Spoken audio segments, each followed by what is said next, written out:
여보세요? 여보세요? 네, 안녕하세요. 네, 안녕하세요. 네, 신사님 오늘 어떤 부동산 함께 이야기 나눠볼까요?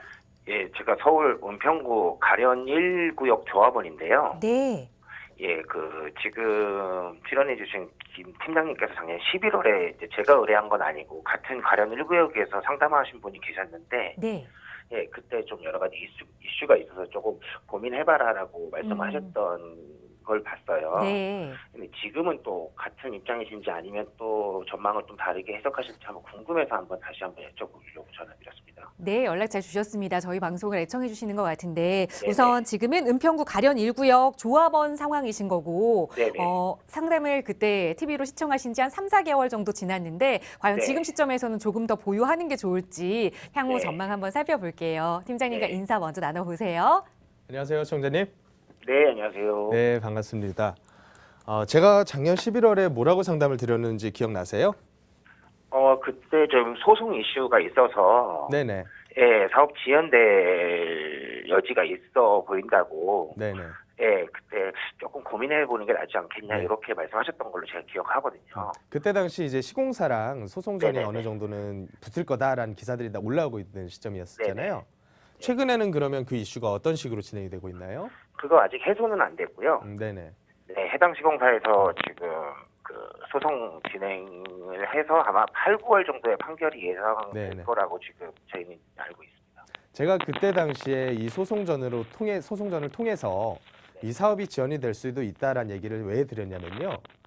여태까지 정비 사업이 흘러왔었던 과거 몇십 년 동안의 흐름을 보면요.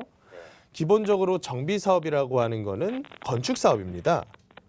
건축 사업이다 보니까 이 정비 사업이 언제 제대로 실행이 되어서 아파트까지 지어지느냐에 대한 생각을 좀 해볼 필요가 있어요.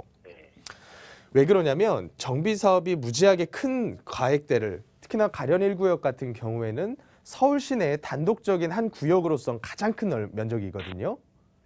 그렇다 보니까 이 정비 사업, 많은 이해관계가 얽혀 있는 정비 사업에서 경제적인 이슈에 대한 판단을 하기 위해서는 이 사업의 매출이 잘 나오는 시점을 잘 잡아야겠죠. 예를 들어서 지금 팔면 저가밖에 못 팔어. 지금 팔면 혹은 잘 안 팔려.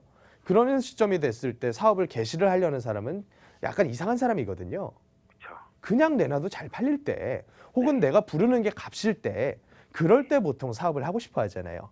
어떤 사업이든지 간에. 그러면 이 정비 사업으로 진행했을 때 우리는 뭘 팔 겁니까? 조합원 입장에서.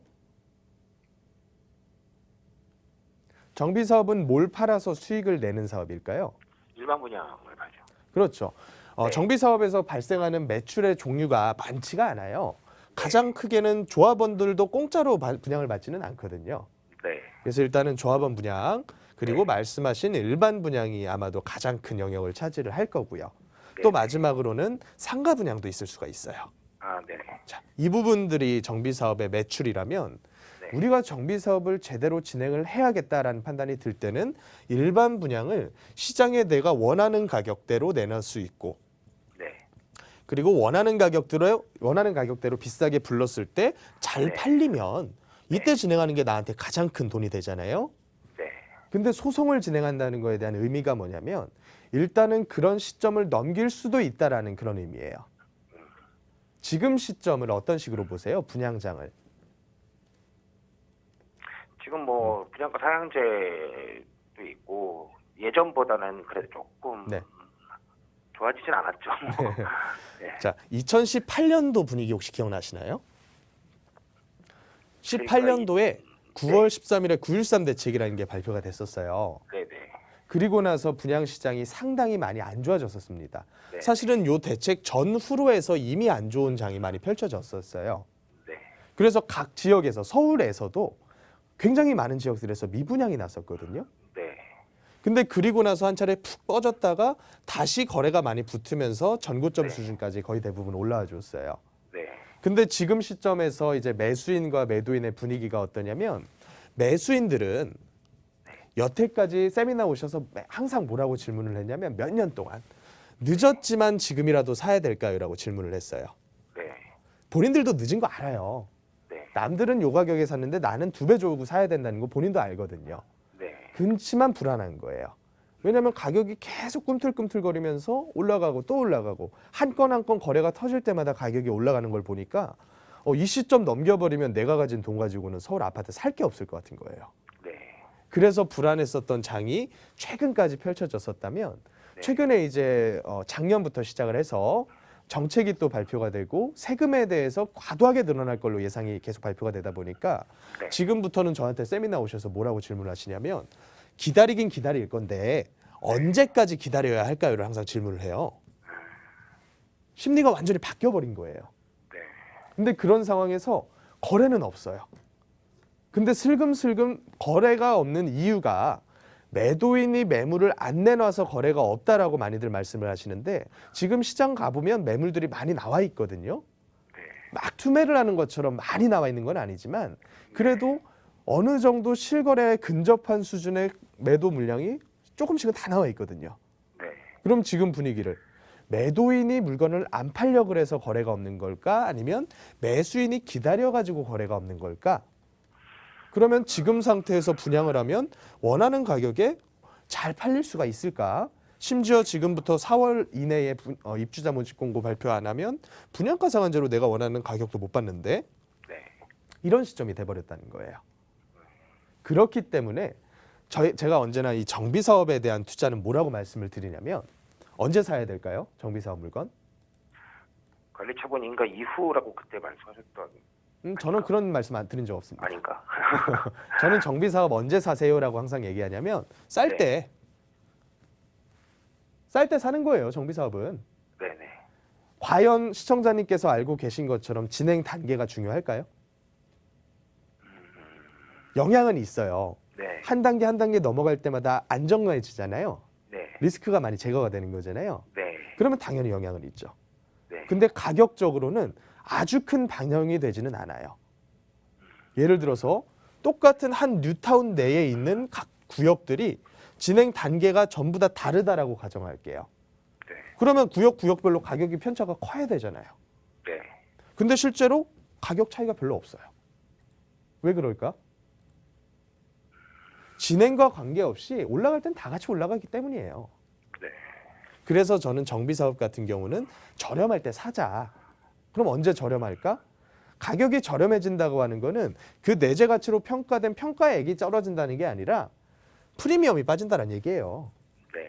그러면 그런 때는 언제 오냐면 아파트 값이 떨어질 때 프리미엄이 빠져요. 왜냐하면 재개발, 재건축이라는 정비사업의 상품은 아파트를 받기 위한 옵션 상품이거든요. 네. 그래서 이 차트를 쭉 그려보면 올라가는 때가 되면 이런 식으로 아파트가 움직이면 정비사업 물량은 그 위에까지 올라가요. 떨어질 때는 더 급하게 떨어져요. 이게 무슨 투자가 될까요? 하이리스크 하이리턴의 투자예요. 네네. 그래서 저는 언제나 쌀 때 사자. 그러면 사기만 하면 만사 오케이인가? 그렇지는 않겠죠? 네. 예를 들어서 제가 계속 이제 2차 뉴타운 혹은 뭐 3차 뉴타운, 과거 뉴타운 지정됐던 데들을 예로 들거든요. 네. 2003년, 4년, 6년 이렇게 지정이 됐는데 그때 지정된 뉴타운 아직까지 그대로인 경우 굉장히 많아요. 그러면 실제로는 그분들은 10몇 년이 지나는 동안에 시세 차익도 실현 못했고 아파트도 못 받았고 이런 경우가 많거든요. 네. 그래서 투자인 경우에는 저는 비쌀 때 되면 팔자라고 얘기를 드려요. 이걸 가지고 간혹 가다가 기분 나빠하시는 분들이 있는데 저는 이 구역이 나쁘고 물건이 안 좋으니까 파세요가 아니라 시세 차익을 한번 보자라는 개념에서 말씀을 드리는 거거든요. 네. 그래서 저는 이런 식으로 이 정비 사업에 대한 투자를 바라보고 있어요. 네. 시청자님 생각에는 가련 1구역을 언제쯤 신축 아파트로 받으실 수 있을 것 같으세요? 지금 한 6년 정도 입주 시점 저는 계산을 하고 있거든요. 6년 정도 입주를 한다고요? 지금부터 6년 후 정도. 앞으로 6년 후요? 네네네. 자, 지금 사업 인가가 났죠? 사업 인가 났고 지금 시공사 수의계약으로 선정 과정에 있어요. 자, 앞으로 해야 될 일들은 관리처분 네. 작성해야 될 거고요. 네네. 그리고 나서 이주하고 철거하고 착공을 해야 되고요. 네. 그리고 나서 공사 기간을 거쳐서 네. 마지막에 준공이 떨어지면 조합 해산 청산 과정을 거쳐서 네. 사업이 마무리가 되게 됩니다. 네네. 그러면 기간들을 간단하게만 따져보자면요. 네. 관리처분 쓰는 데까지 시간이 얼마나 걸릴까요? 지금부터 한 1년에서 1년 반 안 자, 그러면 정도, 1년에서 1년 반. 네. 그러면 이주하는 데 시간이 얼마나 걸릴까요? 2주 철거해서 1년에서 1년 반 정도. 그렇게 빠른 시일 내에 될 거다라고 저는 보이진 않거든요. 네. 왜냐하면 이주하다가 중간에 한 15%, 10% 남기고서 뭐 소송 들어가거나 버팅기거나 하는 구역들이 굉장히 많기 때문에 그래요. 네네. 그래서 이건 역시도 긍정적으로 바라보면 이 정도 될 수 있고요. 철거하는데 또 시간이 얼마나 들어갈까요? 제가 이 얘기를 왜 드리냐면요. 네. 그림처럼 미끄러지듯이 흘러가야지 6, 7년 걸린다는 얘기예요. 네. 근데 그렇게 안 될 가능성이 더 높다는 얘기예요. 그러면 중간에 스톱되면서 경기 꺾여버리면 제대로 진행이 안 돼 버리다가 한참 기다려야지 다시 재진행이 될 수도 있다는 얘기예요. 그래서 제가 가능성에 대한 얘기를 계속 드리니까 네. 제가 이런 얘기 왜 드리냐면 괜히 내가 리스크를 끌어안고서 길게 끌고 갈 필요가 있을까? 지금 손해를 보신 게 아니잖아요. 네. 어느 정도 시세 차익 보고 빠져나왔다가 험한 장이 끝나면 다시 이 구역이라든가 다른 구역으로 탑승하는 게 낫지 않을까. 네. 그래서 이런 정도 개념으로 보시면 될 것 같아요. 어떻게 예, 답변이 좀 알겠습니다. 되셨나요? 네네. 감사합니다. 네, 감사합니다.